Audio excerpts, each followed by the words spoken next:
Hi, friends, welcome back to Cubicle Talks with Avik, your one stop solution channel for all your work related problems.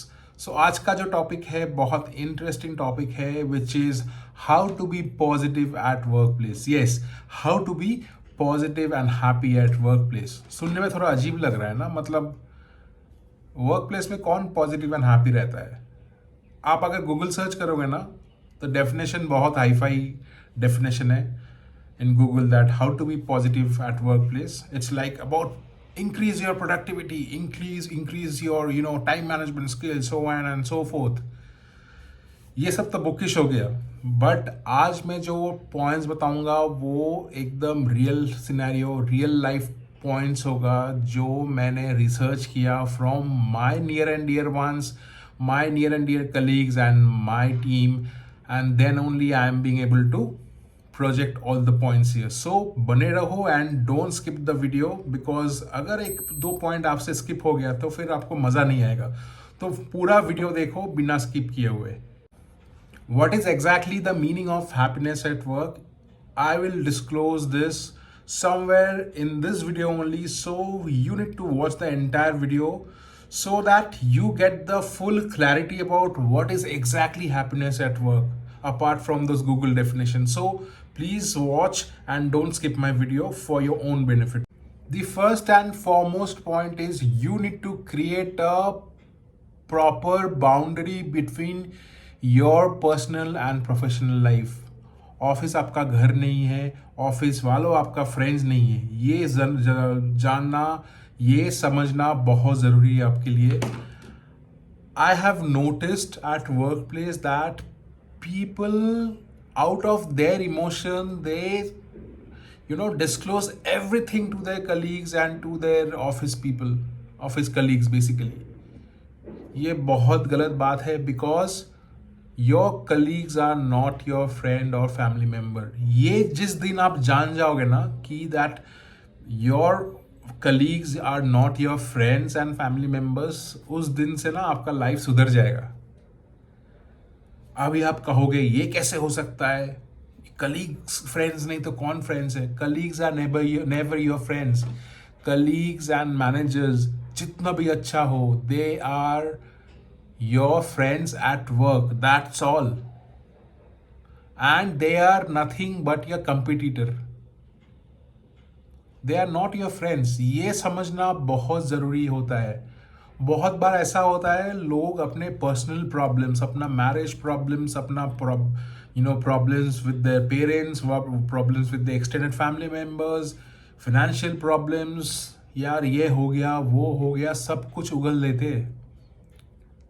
This is absolutely wrong because at some point of time ये जो colleague है ना, they will backstab you, and out of this weak point they will project something out of it, and they will attack you afterwards.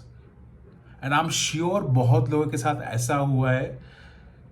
So इसके लिए सबसे आसान तरीका है in terms of not considering your colleagues as your friends or family members. घूमो फिरो बहुत कुछ है, मतलब कॉफ़ी पीने जाओ, घूमो फिरो, कोई दिक्कत वाली बात नहीं है. But they should be a proper boundary between your colleagues and yourself. आई बात समझ में? अगर ये बात समझ में आया तो प्लीज़ कमेंट में बताना, because this is a very big problem in today's work place. एक बहुत गहरा पॉइंट है वो जो मैं सोचता हूँ कि यहाँ पे बताना ज़रूरी है, is an example. If you consider your colleagues as your friend एंड आप कुछ बात बोल लेते हो, फॉर एग्जाम्पल, यार ये मैनेजर को कुछ तो आता ही नहीं है, ये कैसा मैनेजर है, ये तो दोगला मैनेजर है, this manager is not up to the mark.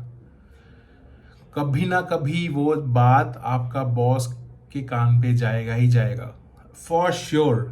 Write it down.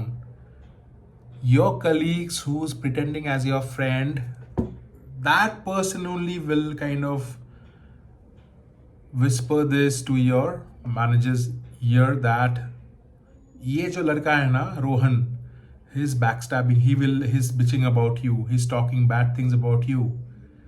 तो क्या होगा? your manager is also a human being, and the day the manager gets to know about this, your manager will start personally attacking you by not personal means, but by giving, unrealistic targets, unrealistic work, unrealistic timelines, unrealistic feedbacks, negative feedbacks, and he or she will ensure that you don't have a very easy life at workplace. तो ये समझ लो कि office में जो भी बात करना है बहुत सोच समझ के करना, बहुत फिल्टर लगा के करना। कभी भी ऐसा बात नहीं करना है जो आपको लगे कि ये अगर बाहर जाए ये पॉइंट तो मेरा लग जाएगा, लंका लग जाएगा। कभी भी ये चीज़ मत करना एट वर्क प्लेस। जितना भी भड़ास निकालना है, जितना भी आपका अंदर का जो भी मतलब अंदर का जो भी आपका तकलीफ है, discuss these things with your friends outside work, discuss these things with your whoever it is, your cousins or something, if you are close to them, but never ever disclose these things with your colleagues. Comment में बताना कौन कौन ये चीज करके भुगत चुके हैं, because I am sure most of the workplace employees who have done this once in their lifetime have faced this situation. Second point is very very simple again, but very important point. Don't get discouraged or don't get stressed seeing others update on LinkedIn, on other professional social media things. Like LinkedIn में आजकल का trend चला है कि I'm happy to let you know that I'm joining such and such company. I've got this, I've got that, I've got this reward. ये सब ऊपर में खुश है सब। अंदर झांक के देखोगे ना तो कितना पापड़ बेलना पड़ा है उस पर्टिकुलर इंसान को to get that position. He only knows, he or she will never disclose that कितना तकलीफ झेल के उसको ये चीज मिला है। So don't ever get worked out, don't ever get stressed in terms of seeing those so-called cosmetics update on LinkedIn. ये बहुत बढ़िया पॉइंट है जो आपको मैं बता रहा हूँ, and I have seen not many of the experts kind of discuss this point. ये ना एक प्रेशर बन जाता है। आप अगर देख रहे हो आपका कोई सिमिलर कलीग और कोई भी है, they are bragging about their achievement at work via LinkedIn and all. बहुत लोगों को देखता हो कि यार मैंने क्या किया अपने लाइफ पे, ये इतना कुछ कर दिया, ये तो मेरे से भी ख़राब था, इसको तो एक्सेल भी नहीं आता था, इसको तो पीपीटी भी नहीं आता था, फिर भी इसको पोजीशन मिल गया। कैसे मिला होगा आपको थोड़ी पता है कैसे मिला होगा, बहुत पापड़ बेलने होंगे फिर जाके मिला है। तो ये चीज़ ना, never let your self get affected by these kind of updates given by your colleagues or your whoever it is. Very important point, keep this in mind. Third point is very important. Yeah, when you get a feedback from your boss or your senior colleagues, don't let that affect your personal life. मैं देखता हूँ ना, अगर किसी को अगर कुछ negative feedback मिला कभी in a particular day they get a negative feedback, they totally get stressed out कि हाय मैंने क्या सुन लिया। ये ऐसा लगेगा कि मतलब आप ये feedback see feedbacks from your managers and from your colleagues are okay, work on that, get away with it. बहुत बार ये भी होता है कि feedbacks are only given for the sake of it, कुछ it does not mean anything. He or she is just giving a feedback for the sake of giving. So don't let your personal life affect. ये लोग क्या करते हैं, घर जाते हैं, खाना भी नहीं खाते, फ़ोन नहीं उठाते, किसी से बात नहीं करते, अंदर जाके रूम में धप दरवाज़ा बंद करके सो जाते हैं because they are stressed up. ऐसा मत करो, दिस इज़ रियली रॉन्ग। एक कान से फीडबैक सुनो, अगर कुछ फीडबैक का कुछ इनपुट है वो you need to consider that feedback, अगर कोई क्रिएटिव फीडबैक दे रहा है तो उसके ऊपर काम करो, काम करने के बाद उसको ख़त्म करो, बस दैट्स ऑल। उसको मन ही मन में ना, you cannot, it's your I would say your brain is a mixer grinder. जितना उसके अंदर कचरा डालोगे ना उतना मिक्स करेगा। तो नहीं लेना इतना स्ट्रेस। अगर कोई फीडबैक दे रहा है, अगर क्रिएटिव फीडबैक दे रहा है, वो फीडबैक लो और ख़त्म करो काम, भूल जाओ, रात गई बात गई। This is very important thing and you need to ensure that no negative feedback should affect your personal life. क्या करते हैं कि बहुत लोग अपने मम्मी पापा के साथ झगड़ा कर लेते हैं, अपना लाइफ पार्टनर्स के साथ झगड़ा कर लेते हैं, अपना गर्लफ्रेंड बॉयफ्रेंड वाइफ हस्बैंड के साथ अच्छा रिलेशन नहीं रहता है, क्योंकि they are stressed at work because somebody or some other colleagues have given their negative feedback। कभी मत करना, बहुत इंपॉर्टेंट पॉइंट है। The next point is very important again. Speak up during the meetings. यार, very important thing at workplace. You need to contribute at all the meetings you are attending. This not only gives a positive image of yours to your manager that he or she is contributing in the meetings, and maybe I should consider them as a performer apart from what they are doing on a day-to-day life at workplace। But अगर कोई चुप बैठ के ना खाली meeting में सुनते रहता है कि भाई मैं तो कुछ नहीं बोलूँगा, मैं बोलने से मैं शायद कुछ गलत बोल दूँ। एक चीज़ है, मीटिंग्स में not 90%, 60% of the time people talk nonsense. मतलब उसका कोई मतलब ही नहीं बनता है, बस बोलना है तो बोल दो। You have seen this. I'm sure you would have seen this starting from a senior director till a senior manager. कोई पॉइंट्स होता है जिसका कोई मीनिंग ही नहीं होता है, just for the sake of saying this ऐसे।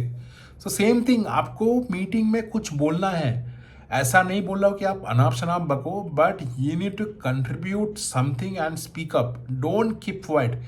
This is another reason why you are not being shortlisted for that particular promotion or hike. बात करना है, बोल बच्चन बनना है ऑफिस में, and especially for your work, not for other things. मैं ये नहीं बोला कि कुछ और टॉपिक लेके उसके उठा के बात करो, नहीं। About work, please speak up during meetings, and especially if your manager is there, it is very important for you to speak up. The next important point, body language at work. Never show your happiness at work कि मैं बहुत खुश हूँ, मेरे को तो भाई my life is really going good, I am very happy with my married life, I am very happy with my personal life, आज तो मैं फाड़ दूंगा काम पे, मैं तो बहुत खुश हूँ। नहीं, always remember this point that at work place nobody can stand your happiness. अगर बहुत खुश रहोगे ना तो एक चीज़ होगा, नंबर 1, वो जो आपको हाइक मिलने वाला, जो प्रमोशन मिलने वाला है ना, सुनने में बकवास लगेगा but this is reality guys, ध्यान से सुनो। अगर आप एकदम हमेशा खुश रहोगे एट वर्क प्लेस, ठीक है, एकदम अपना मतलब मन का कर रहे हो, सब कुछ कर रहे हो, हंसी मजाक कर रहे हो, your boss will notice that. And if he is a toxic manager, he will think भाई ये इतना हंसी मजाक कैसे कर रहा है लोगों के साथ, क्या हो गया इसको, सो काम नहीं है शायद। अरे सुनो, उसको टीम लीड के बुलाएगा, भाई क्या हो रहा है इसको, सबके साथ जाके बात कर रहा है, हंसी मजाक कर रहा है, एकदम खुश है, काम नहीं है कि इसके पास। भाई ये दोनों चिंटू मिंटू बैठ के तो काम कर रहा है सुबह से, ये बैठ के ऐसा कर रहा है, क्यों, काम दो उसे। ऐसा मेंटालिटी है eight work place. So never show off your happiness at work, have a very neutral expression I would say. अगर ऐसा करके आप बात करते तो थोड़ा अपने आप को कंट्रोल करके बात करो, थोड़ा बैलेंस लेके बात करो, that's all. Never show your happiness at work. आपका जो मुस्कान है ना, वो खाली आपका माँ बाप या तो आपका वाइफ या तो आपका गर्लफ्रेंड देखना पसंद करेंगे, नॉट योर कलीग्स और मैनेजर्स। ये समझने का बहुत कोशिश करो, बिकॉज ये आपको लगेगा कि this is not a relevant point, but this is really a relevant point. Comment में बताओ अगर ये अग्री करते हो, अगर नहीं भी करते हो तब भी बताओ। The next point, don't show off too much eight work place. बहुत बार ये होता है कि फॉर एग्जाम्पल रोहन है, रोहन क्या करता है, रोज ऑफिस आता है in his father's Fortuner, Fortuner लेके आ गया ऑफिस में, हाथ में आईफोन 16 15 जो भी है 1.5 लाख का, शर्ट पहना है, बर्बेरी का शर्ट पहना है, लुई वुइटन का लैपटॉप ब्लैक बैग लेके आ रहा है, ठीक है, एल्डो जो भी है, एल्डो का शूज पहन के आ रहा है ऑफिस में। ये शो ऑफ कभी भी मत करना ऑफिस में, because nobody will get impressed, particularly your boss. आपका बॉस वो जूता घिस घिस के अभी वो डायरेक्टर बना है। आप अगर सीनियर मैनेजर और टीम लीड बन के ऐसा बन ठन के ऑफिस आ रहे हो ना, वो सोचेगा भाई ये ऐसा कैसे हो गया, मैं तो भाई जूता घिस घिस के इधर आया, मैं तो अभी I am driving a Hyundai Aura and he is driving a Fortuner. तो भाई पैसा है, मतलब है, पैसा है, तो उसका माइंडसेट ये रहेगा जो ज़रूरतमंद है उसको ही वो प्रमोशन हाइक देंगे। वो बोलेगा ठीक है, रोहन को मैं हाइक नहीं दूंगा इस साल, बिकॉज ठीक है he is well from a well to do family, he does not need the money. वो जो आशीष बैठा है वहाँ पे ना, उसको मैं हाइक दूंगा, बिकॉज वो तो बेचारा कैसे आता है ऑफिस में, मतलब उसको देख के ही लगता है कि भाई वो बेचारा है, तो उसको मैं हाइक दूंगा। हालांकि परफॉर्म दोनों ही कर रहा है, बराबर का टक्कर का है वो, इसको भी काम आता है उसको भी काम आता है। इसको एक रिपोर्ट दे दो, वो एक हाई फाई रिपोर्ट बना के दे देगा, ये भी ऐसे ही है, कुछ कुछ क्वेरी लगा के दे देगा, एकदम फटाफट दोनों ही काम एकदम बराबर करता है। But the preference will be given to Ashish, because he does not show off at work and he is very down to earth, मतलब जितना नहीं है उसके हाफ उसको दिखा, ऑफिस वाले को दिखाता है कि मेरे पास तो कुछ भी नहीं है भाई। तो ये चीज़ है, don't show off at work. एक जेलसी, एक प्रोफेशनल जेलसी भी होता है, तो ये चीज़ ध्यान रखना, don't show off too much at work. कभी भूल से भी अपना कलीग को या मैनेजर को अपने सोशल मीडिया अकाउंट में, हैंडल में ऐड कभी भी मत करना, गलती से भी। चाहे जितना भी अच्छा दोस्त कलीग हो, जितना भी अच्छा मैनेजर हो, अगर आपको लगेगा कि कभी ये आपके पर्सनल लाइफ में इंटरफेयर कर सकता है एट वर्क प्लेस, दैट भाई आप तू तो उस दिन ऑफिस नहीं आया था, तू उस दिन तो अपडेट दिया था, तू यहाँ घूम रहा था, that's a potential risk. Don't add your colleagues and your managers in your social media account. ये मैं बार बार बोलते रहता हूँ, कुछ लोग मानते, कुछ लोग नहीं मानते, इसके ऊपर डिबेट भी होगा, क्यों नहीं करेंगे, सोशल मीडिया है किस लिए। करके देखो, आपको फल आपको हाथों हाथ मिल जाएगा। अभी नहीं मिलेगा तो 6 महीने बाद मिलेगा, 1 साल बाद मिलेगा, बट मिलेगा ज़रूर। तो ये चीज़ कभी मत करना, ये बहुत डेट्रीमेंटल है फॉर योर हैप्पीनेस। सो अभी मैं बताऊंगा what is exactly meant by happiness at work. Happiness at work मतलब आपको 70 घंटे का, आपको 40 घंटे का पैसा मिल रहा है, आप 40 घंटे ही काम कर रहे हो, 40 घंटा काम करके घर जा रहे हो, सुकून से घर जा रहे हो, पीसफुली घर जा रहे हो। ये होता है happiness at work. Happiness at work ऐसा नहीं कि HR ने कुछ एक्टिविटी कर लिया, फ्राइडे फन कर लिया, वो सब हैप्पीनेस है। Those are not happiness. Happiness is आप अगर 9 घंटा काम कर रहे हो, आप 9 ही घंटा काम करके घर वापस जा रहे हो, तो वो चीज़ है हैप्पीनेस एट वर्क। ये जो प्रमोशन मिल के भी कोई हैप्पी नहीं होता है। ऐसा आप बोलोगे कि happiness at work means getting promoted every year. Promotion मिलना बहुत ज़रूरी है, I am not denying that fact. काम कर रहे हो तो प्रमोशन मिलना ही चाहिए, but that does not give you a permanent happiness. Permanent happiness तभी मिलेगा जब आपको लगे कि मैं 9 घंटा दे के एकदम डेडिकेटेडली काम करके घर वापस जा रहा, and there is no scope for any kind of negative feedback, nor my boss is also catching hold of me. because whatever I'm doing it with full dedication and then going back home. That is called real happiness, guys. Last but not the least, एक बहुत महत्वपूर्ण point है, I would like to mention this. Happiness at work, I've mentioned that it's like working 9 hours and going back home, right? बहुत बार it is being noticed that some of the employees, they starts those gossiping activities at work. मतलब 1 घंटा 2 घंटा break ले लिए, lunch break ले लिए. वो जो 9 से 3 बजे का जो पीरियड होता है ना, that is very much productive. और आई वुड से 9 से 1 बजे तक, instead of doing their work, what they do is that they kind of do socializing with other colleagues. कि चलो एक सिगरेट पी के आते हैं, चलो एक कॉफ़ी पी के आते हैं. अच्छा, ऐसा हुआ पेंट में जाके घंटों घंटों बैठ के बात करना, तो क्या हो रहा है फिर? आप अपना काम खत्म नहीं कर पा रहे हो. एंड एज अ रिजल्ट क्या हो रहा है? आपको मेकअप करने के लिए 6 बजे के जगह आपको 8-9 बज जाता है घर जाने के लिए. So ultimately you will get stressed out, right? And who's responsible? It is you who's responsible, not others. So always remember to manage your time efficiently. कभी ये टॉपिक नेवर एंडिंग टॉपिक्स है, तो ये सब टॉपिक्स ना बाहर जाके ही बात करो, क्योंकि this will ultimately you are wasting your time at workplace. Not because you are not working, because in order to make up those timings you have to stretch. मतलब 6 बजे की जगह आपको 8-9 बजे तक काम करना पड़ रहा है. तो बहुत ज़रूरी चीज़ है, 9 घंटा काम करो, जितना हो सके उतना ज़्यादा काम करो, 9 घंटे के अंदर काम करके निकल जाओ. तो ये अगर 5-6 चीज़ अगर आप मेंटेन करके रखोगे ना, तो I am sure you will be happy at work. तो thank you for watching Cubicle Talks with Avik, and I'll see you soon with a brand new video next week.